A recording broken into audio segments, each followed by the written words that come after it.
उत्तर भारत के छोटे से गांव चंदनपुर में कच्ची सड़कों, मिट्टी के घरों और सीमित सपनों के बीच एक लड़की रहती थी। उसका नाम था रानी। उम्र कोई 20-22 साल, चेहरे पर मासूमियत और आंखों में संघर्ष की कहानी। रानी बहुत गरीब परिवार से थी, लेकिन उसके इरादे किसी अमीर से कम नहीं थे।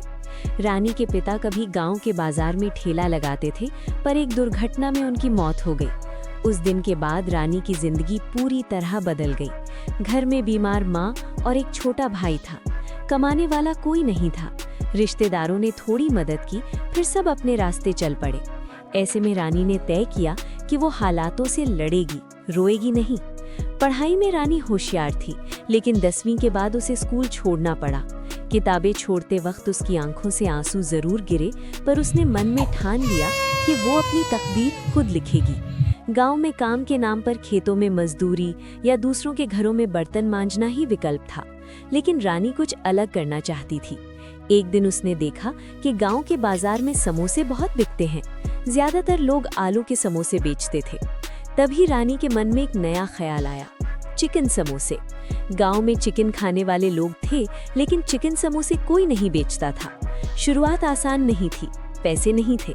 रानी ने अपनी माँ की चूड़ियां गिरवी रखी और एक पुरानी कढ़ाई, तेल और आटा खरीदा। पास के मुर्गी खाने वाले से थोड़ा सा चिकन उधार लिया।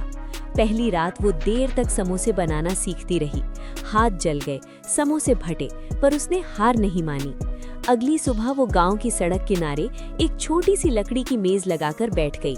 पास में कोई बोर्ड नहीं था, बस एक कागज पर लिखा था, गरम चिकन समोसे। पहले दिन बहुत कम लोग आए। कुछ ने अजीब नजरों से देखा, कुछ ने ताना मारा। लड़की होकर चिकन बेचती है, कौन खाएगा इसके हाथ का? रानी ने कुछ नहीं कहा, बस चुपचाप मुस्कुराती रही। दोपहर के समय एक किसान ने समोसा खाया। स्वाद उसे बहुत पसंद आया। धीरे धीरे खबर फैलने लगी। शाम तक सारे समोसे बिक गए। उस दिन रानी ने पहली बार अपनी मेहनत का फल चखा। इसके बाद रानी रोज तड़के उठती, माँ की दवाइयाँ देती, भाई को स्कूल भेजती और फिर समोसे बनाने में लग जाती।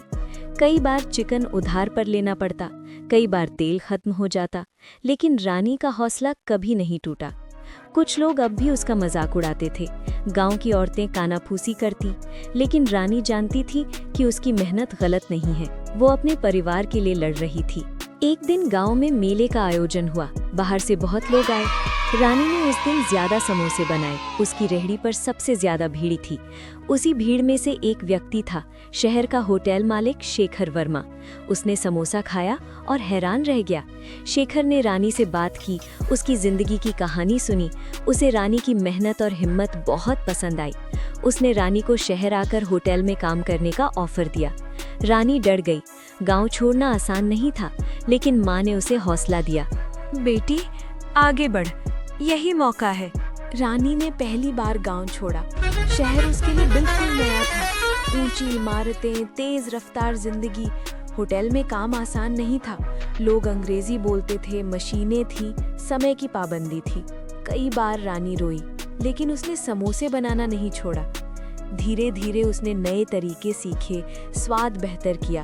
होटल के ग्राहक खास तौर पर उसके बनाए चिकन समोसे मांगने लगे। कुछ सालों में रानी होटल की मुख्य कुक बन गई। पहली सैलरी से उसने माँ की दवाइयाँ ठीक से शुरू कराई, भाई को अच्छे स्कूल में डलवाया। कुछ समय बाद उसने गांव लौटकर अपनी माँ के लिए पक्का घर बनवाया। आज रानी उसी गांव में एक बड़ी दुकान चलाती है, रानी चिकन समोसा सेंटर। उसकी दुकान पर कई लड़कियां काम करती हैं, जिन्हें रानी आत्मनिर्भर बनना सिखाती है। जो लोग कभी उसका मजाक उड़ाते थे, आज वही उसकी मिसाल देते हैं। रानी की कहानी बताती है कि अगर हौसले मजबूत हों, तो गरीबी भी रास्ता छोड़ देती है।